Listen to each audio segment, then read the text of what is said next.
అందరికీ నమస్కారం. ఈ రోజున ఆంధ్రప్రదేశ్ రాజకీయాల్లో ఒక ప్రత్యామ్నాయం చూపించాలనేటటువంటి ఆశయంతో వివిధ పొలిటికల్ పార్టీల్లో చాలా కాలంగా పనిచేస్తున్నటువంటి వాళ్ళు, మేధావులు, రిటైర్డ్ ప్రభుత్వోద్యోగులు నాలాంటి వాళ్ళు అందరం ఇక్కడ సమావేశమయ్యాం. ఇది ఒక స్పెసిఫిక్ రాజకీయ ఎజెండాతో పనిచేసేటటువంటి సమావేశం కాబట్టి మా గురించి, మా పొజిషన్ గురించి ముందుగానే మీకు క్లుప్తంగా చెప్తే మంచిదనే ఉద్దేశంతో తెలియజేస్తున్నాను. మనం ఏదైతే తృతీయ ఫ్రంట్ అని అనుకుంటున్నామో ఇది యాక్చువల్గా ద్వితీయ ఫ్రంటే. ఎందుకంటే ఆ రెండు ఒకటే అవటమే కాకుండా ఇద్దరు చాలా కలిసిమెలిసి పనిచేసుకుంటున్నారు. ఏమాత్రం ఇబ్బందులు లేకుండా కలిసిమెలిసి పనిచేసుకుంటున్నారు. రోజు మనకొక బికాజ్ జనానికి ఏదో ఒకటి చూపించాలి కాబట్టి రోజుకొక సర్కస్, రోజుకొక ఎంటర్టైన్మెంట్ చూపిస్తున్నారు. అదే సర్కస్ సాయంత్రానికి అన్ని టీవీ ఛానల్స్లోనూ అదే డిస్కషను, అదే సర్కస్ మీకు మళ్ళా పగల ఎవరైనా ఉద్యోగాలకు పోతే మిస్ అవుతారేమోనని చెప్పి సాయంత్రం మళ్ళీ చూపిస్తుంది. అదేవిధంగా ఇది ఎలా అయితే యాక్చువల్గా సెకండ్ ఫ్రంటే అవుతుందో ఎఫెక్టివ్గా, మేము చేయదలుచుకున్నటువంటి రాజకీయాలు స్పెసిఫిక్గా మేము ట్రెడిషనల్ రాజకీయాలు మూసలో పనిచేసే వాళ్ళం కాదు. వీఆర్ అబ్సల్యూట్లీ డెమోక్రాటిక్, ఆ విషయంలో అనుమానం లేదు. సెక్యులర్, ఆ విషయంలో అనుమానం లేదు. But we're not left of centre, we're decisively right of centre. మేము వ్యక్తి స్వేచ్ఛ, పెట్టుబడిదారీ విధానం, పారిశ్రామికీకరణ కానివ్వండి, ముందుగా వ్యక్తి స్వేచ్ఛ మీద ఆధారపడినటువంటి సమాజాన్ని ఆకాంక్షిస్తాం. అలాగే ఆస్తి హక్కుల రక్షణ, వ్యక్తి స్వేచ్ఛ రక్షణ, దీని వరకే చాలా పరిమితమైనటువంటి ప్రభుత్వాన్ని ఆశించేటటువంటి ఐడియాలజీని కలిగి ఉన్నాం. ఆ రకంగా చూస్తే వీఆర్ ఏ న్యూ ఫ్రంట్. మనకున్నటువంటి పొలిటికల్ క్యాన్వాస్లో మేము కొత్తగా వచ్చినటువంటి ఒక ఆలోచన విధానం, ఒక ఐడియాలజీ బేస్డ్ రాజకీయాలు అవి, అంతే తప్ప ఒక ప్రవాహంలో కొట్టుకుపోయేటటువంటి రాజకీయాలు కాదు. ఈ సందర్భంగా మేము మా రాజకీయాలు కానీ, మా రాజకీయాల శైలి కానీ ఎవరికైనా కొత్తగా అనిపించినా లేకపోతే నొప్పించినా కానీ మీరు వేరే రకంగా అనుకోవద్దు. Because we're actually different. కానీ ఆర్థికపరమైనటువంటి విధానాల్లో చాలా వరకు విధానాల్లో ఇక్కడ ఉన్నటువంటి మిగిలిన పార్టీలతో మేము ఏకీభవించకపోవచ్చు, మోస్ట్ ప్రాబబ్లీ ఏకీభవించం. కానీ కామన్ గా పనిచేయడానికి అవకాశాలు లేవా అంటే చాలా మెండుగా ఉన్నాయి. కామన్ గా పనిచేసే అవకాశాలు ఏ ఏరియాలో ఉన్నాయంటే మానవ హక్కుల సంరక్షణ కానీ, రాజకీయ విలువల్ని, రాజ్యాంగ విలువల్ని పరిరక్షించడంలో కానీ, ప్రజాస్వామ్యాన్ని పరిరక్షించడంలో కానీ, ఎలక్టరల్ రిఫార్మ్స్ విషయంలో కానీ, అవినీతిని అంతమొందించే విషయంలో కానీ, క్రోనీ క్యాపిటలిజాన్ని అంతమొందించే విషయంలో కానీ, అలాగే అన్నిటికంటే ముఖ్యంగా చట్టబద్ధ పాలన, హక్కుల అణచివేతకి వ్యతిరేకంగా పోరాడే విషయంలో కానీ మేము ఇక్కడున్న అందరితోనూ కలిసి పనిచేయడానికి సుముఖంగా ఉన్నాం. అటువంటి పనులకి ఏ కార్యక్రమాన్ని ఏర్పాటు చేసినా కానీ మేము మనస్ఫూర్తిగా అందులో పార్టిసిపేట్ చేస్తాం.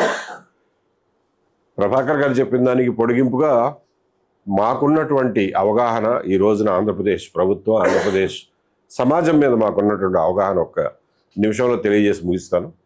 మాకున్న అవగాహన మేర నోటాతో పోటీపడే బీజేపీకి వచ్చే ఓట్ల సంఖ్యతో సంబంధం లేకుండా ఈ మతతత్వం, మత పిచ్చి అనేది ఆంధ్రప్రదేశ్ ప్రజల రక్తంలో, ఆ ఓట్ల శాతంతో సంబంధం లేకుండా చాలా ఎక్కువ శాతం ఆ రక్తంలో ఇంకిపోయింది. ఇప్పటికే ఆ విషయం ఇంకిపోయి ఉంది.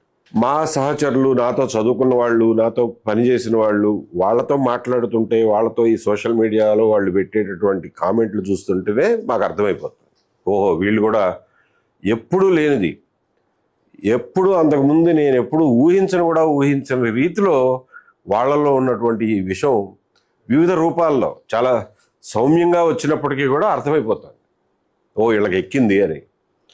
సో ఇది చాలా ప్రమాదకరమైనటువంటి పరిస్థితి ఆంధ్రప్రదేశ్కి.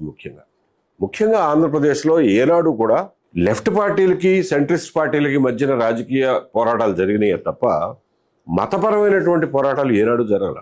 మహా ఉంటే మనకు ఆ కులం అనే దరిద్రం ఒకటి ఉంది ఆంధ్రప్రదేశ్ రాష్ట్రంలో, మనం ఒప్పుకోక తప్పని పరిస్థితి. కానీ దానికంటే ప్రమాదకరమైనటువంటి మతపరమైన అసలు లేని చోట మన దగ్గర ఏనాడు మైనారిటీలు ఎప్పుడు ఏ తప్పులు, ఏ ఆక్షేపణ చేయగలిగినటువంటి పనులు చేశారు కాబట్టి మైనారిటీలు ఏ రోజున అసలు సమాజాన్ని ఇబ్బంది పెట్టారు మన ఆంధ్రప్రదేశ్లో? ఒకసారి గుర్తు తెచ్చుకోండి. అయినప్పటికీ కూడా ఈ రోజున మైనారిటీలు అంటే ఎనీథింగ్ అదర్ దాన్ హిందూ అంటేనే అసలు ఎగిరెగిరి పడుతున్నారు. ఏం కష్టం వచ్చిందిరా నీకు? ఏం బాధ వచ్చింది? ఏం భయం అవుతుంది? కొత్తగా నీకు వచ్చిన ప్రమాదం ఏంటి అంటే ఎవడేమి చెప్పడు. ఢిల్లీ చూపిస్తాడు. వాళ్ళకేదో పోయే కాలం వచ్చి వాళ్ళు అరుస్తా అంటే నువ్వెందుకు వాళ్ళతో పడిపోతున్నావు? మన రాష్ట్రంలో ఏనాడు ఏ ఇబ్బంది పడ్డావు నువ్వు? ఏ మైనారిటీ వాళ్ళు చెప్పరా అంటే కనిపెడుతున్నారు కష్టపడి. అబ్సల్యూట్లీ ఏమీ లేని చోట ఆంధ్రప్రదేశ్ లాంటి మతాలతో సంబంధం లేని సమాజంలో, ఏ మతము ఏ ఇతర మతాన్ని ఇబ్బంది పెట్టనటువంటి సమాజంలో, అటువంటి చరిత్ర కలిగినటువంటి సమాజంలో, చాలా అభ్యుదయ భావాలు, కమ్యూనిస్టు భావాలు పరిడవిల్లినటువంటి ఆంధ్రప్రదేశ్ సమాజంలో ఈ రోజున మతం మత్తు చాలా వేగంగా విస్తరిస్తూ ఉంది. నా భయం ఏంటంటే ప్రభాకర్ గారు చెప్పినట్టుగా అది ఒక ఎక్స్క్లూజినరీ పాలిటిక్స్కి దారితీస్తుందేమోనన్న భయం నాలో కూడా ఉంది. దీనికి వీరు అన్నారు, ప్రసాద్ గారు అన్నారు, ఫాసిజం వచ్చిన తర్వాత రోడ్డు తప్ప పోరాటాలు, వీధి పోరాటాలు తప్ప మార్గం లేదు అని. But I humbly disagree with him. Fascism వచ్చిన తర్వాత అసలు మిమ్మల్ని రోడ్ల మీద కూడా రానియరు. రోడ్ల మీద కూడా రానియకపోవడమే దాని యొక్క ముఖ్యమైన గుణం. మీరు హిస్టారికల్గా చూసుకున్నా కానీ జర్మనీలో కానీ ఇటలీలో కానీ యుద్ధంలో ఓడిపోయిన తర్వాత కరెంట్ స్తంభానికి ఉరిదీశారు తప్ప ముసోలిని, లేకపోతే హిట్లర్ తనకు కాల్చుకుని చచ్చాడు తప్ప ఏ జర్మను ఏ ఇటాలియన్ రోడ్డు మీదకి వచ్చి పోరాటం చేయగలిగాడు in the run up to the height of fascism? ఆ అవకాశం కూడా మనకి ఇవ్వరు. మనం ఇంకా ప్రారంభ దశలో ఉన్నాం. ఇక్కడ చాలా నేరో విండో ఉంది. ఈ విండోని మనం పోగొట్టుకుంటే మాత్రం వీధుల్లోకి రావడం కాదు, ఇక్కడ కూర్చోడానికి కూడా ఎవరు రారు. ఇవాళ ఏ పరిస్థితిలో ఉన్నామంటే, నిన్నగాక మొన్న ఒక వీడియో ఎవరో యూట్యూబ్ ఛానల్కి ఇంటర్వ్యూ ఇవ్వడానికి వెళ్ళాం. ఇంటర్వ్యూకి ముందు ఆయన చెప్తున్నాడు, చాలా జాగ్రత్తగా ఉండాల్సి వస్తుంది సార్, మేము ఏదైనా ప్రశ్న అడగాలన్నా కానీ భయం అవుతుంది. ఎవరో ఒకళ్ళు వస్తారు, మేము సరే పాత్రికేయులం కాబట్టి ఏదో ఒక చిక్కు ప్రశ్నలు అడుగుతాం వాళ్ళ దగ్గర నుంచి ఏదో ఒక విచిత్రమైన ఆన్సర్ రాబట్టి దాన్ని కొంచెం వ్యూస్ పెంచుకుందామని మేము ఏదో అడుగుతాం. అవతలాడు ఏదో చెప్తాడు, బుర్ర తక్కువ సమాధానం చెప్తాడు, దాన్ని మేము సరే వ్యూస్ కోసం వాడుకుంటాం అనుకోండి. ఆడు చెప్పిన బుర్ర తక్కువ సమాధానంతో ఎవడికో మనోభావాలు దెబ్బతిన్నాయని చెప్పి మమ్మల్ని పట్టుకుని మా మీద కేసులు పెడుతున్నారు. సార్ ఇదేం అన్యాయం సార్, అన్నోడెవడో వాడి మీద కేసులు పెట్టుకుంటే పోద్ది కానీ ఉత్తి పుణ్యాన్ని మా మీద కేసులు పెడితే ఎట్లా సార్? నిజంగా జరుగుతుందంటాయా? నేను నమ్మలా. నిజంగా జరుగుతుందా అంటే నిజమే సార్ అని చెప్పి ఎగ్జాంపుల్ చెప్పాడు. ఫలానా ఆయన ఇంటర్వ్యూ చేసినప్పుడు ఫలానా వాళ్ళ మనోభావాలు దెబ్బతిన్నాయి అని చెప్పి రాయలసీమలో 10 పోలీస్ స్టేషన్లలో కేసులు పెట్టారు సార్. రోజు పొద్దున్నే ఎస్ఐలు ఇన్స్పెక్టర్లు పిలవటం, ఒకసారి వచ్చిపోండి, మీ స్టేట్మెంట్ రాసుకుని పంపించేస్తాం, ఇబ్బంది పెట్టమని. నేను నా ఉద్యోగం చేసుకోవాలా, రోజు పోయి పోలీస్ స్టేషన్లు వెంబడి తిరగాల సార్? ఏం చేయాలి? చాలా భయంగా ఉంది సార్. ఇప్పటికే అంటే మనం ఏమీ జరగట్లేదు అనుకున్న దగ్గర ఇంత జరుగుతుంది. నిన్న కృష్ణా మిల్క్ యూనియన్ ప్రెసిడెంట్ని, చైర్మన్ని, విజయ డైరీ చైర్మన్ని సరే హాస్పిటల్లోకి పోయి బలవంతాన్ని రాజీనామా చేయించారు. పొద్దు నుంచి సాయంత్రం వరకు నిన్నంతా వార్తల్లో, ముఖ్యంగా సోషల్ మీడియాలో, కొన్ని ఛానల్స్లో కూడా స్క్రోలింగ్లు అందరం చూసాం ఏం జరుగుతుందో. 2 మంత్రులు ఒక ఎమ్మెల్యే హాస్పిటల్ బయట కారులో కూర్చుని 2-3 గంటలు ఎన్ని రకాలుగా ఒత్తిళ్లు తెచ్చి ఆ రాజీనామా చేయించారు. దాని మీద పెద్ద ఎత్తున సోషల్ మీడియాలో నిరసనలు వచ్చినాయి. ఆలోచించే ప్రతివాడు నిరసించాడు దాన్ని. ఇదే అప్రజాస్వామికమయ్యా? అందరు డైరెక్టర్లు ఏకగ్రీవంగా ఎన్నుకున్నాన్ని తీసేయడానికి మీరెవరు? అసలు చట్టంలో, మ్యాక్స్ చట్టంలో ఉన్న సహకార సంస్థ మీదకి వెళ్ళడానికి ప్రభుత్వానికి ఏం పని? మీకు ఏం అధికారాలు ఉన్నాయి? అది పార్టీ నడిపే సంస్థ కాదు, ఇదేం అరాచకం అని చెప్పి అందరూ అన్నారా? రాత్రి రేపు పొద్దున ప్రధాన పత్రికల్లో ఏమని రాయాలి, ఏ న్యూస్ రాయాలి అని ఆ ఒక్క పారాగ్రాఫ్ డిక్టేట్ చేశారంట ప్రధాన పత్రికలకి. మీరు ఇవాళ కనుక చూస్తే ఆ వార్త 13వ పేజీలో ఇంత సైజులో పడింది, డిక్టేట్ చేసింది. 13వ పేజీకి వెళ్ళింది ఆ వార్త.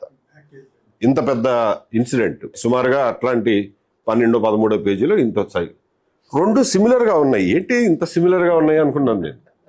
తర్వాత తెలిసింది ఏమి రాయాలో డిక్టేట్ చేశారంట. అంటే ఇవాళ ప్రధాన పత్రికలు, కొన్ని దశాబ్దాల చరిత్ర ఉన్నటువంటి పత్రికల పరిస్థితి అది. కాబట్టి ఎంతో టైం లేదు మీకు.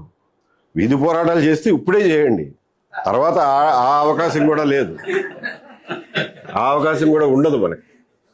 కాబట్టి చాలా ఇది ప్రమాదం అంచుల్లో ఉన్నాం.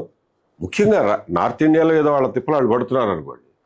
ఆంధ్రప్రదేశ్ లాంటి పీస్ఫుల్ సమాజంలో విజ్ఞత, మేధస్సు, కమ్యూనిస్ట్ పోరాటాలు, అభ్యుదయం ఉన్నటువంటి సమాజంలో ఇటువంటి పరిస్థితులు వస్తున్నాయనంటే చాలా జాగ్రత్త పడాలి మనం. ఇవాళ జన్జీ ఉద్యమం ఏదైతే జరిగిందో దాని రిఫ్లెక్షన్స్ మీకు సౌత్లో ఉన్న దాదాపు అన్ని స్టేట్స్లోనూ పడ్డాయి. హైదరాబాద్లో కూడా జరిగిందంట, తక్కువ స్థాయిలోనే జరిగింది. చెన్నై, బెంగళూరు బెటరు. బట్ ఆంధ్రప్రదేశ్లో పూర్తి నిశ్శబ్దం, జీరో. ఎక్కడ ఏమి ఎవరో కిక్కురు మనల అంత అచేతనం అయిపోయాం. ఎందువల్ల అంటే ఆయన అన్నట్టు నిర్లిప్తత, నిశ్శబ్దం, నిస్తేజత ఆవహించిపోయింది. రెండు ప్రధాన పార్టీలు ఒకటైపోయిన తర్వాత ఎక్కడుంది? అపోజిషనే లేదు. సో ఇవాళ we have to first invent the opposition, we have to create the opposition, we have to format the opposition. దానికి అభ్యుదయంగా ఆలోచించేటటువంటి వాళ్ళు ఇక్కడ ఉన్న వాళ్ళందరూ వాళ్ళు ఏర్పడి ఈ రాజ్యాంగ ఇష్యూల మీద, సెక్యులర్ ఇష్యూస్ మీద, ఎకనామిక్ ఇష్యూస్ పక్కన పెడితే మిగిలిన అన్ని ఇష్యూస్ మీద కలిసి పనిచేయడానికి మేము సిద్ధం. అంతవరకు మేము అందరినీ కలిసి రమ్మని మేము కూడా పిలిపిస్తున్నాం. మా చేతనైంది మేము ఎంచుకున్న రంగాల్లో మేము పనిచేస్తున్నాం, మీరు ఎంచుకున్న రంగాల్లో మీరు పనిచేస్తున్నారు. మీకు ఫాలోయింగ్ ఉంది, క్యాడర్ ఉంది, ఆర్గనైజేషన్స్ కూడా ఉన్నాయి. కాబట్టి ఉమ్మడిగా ఏ పని చేయడానికైనా చెప్పి మేము కూడా పూర్తి సహాయ సహకారాలు అందిస్తామని చెప్పి తెలియజేసుకుంటూ అందరికీ నమస్కారం.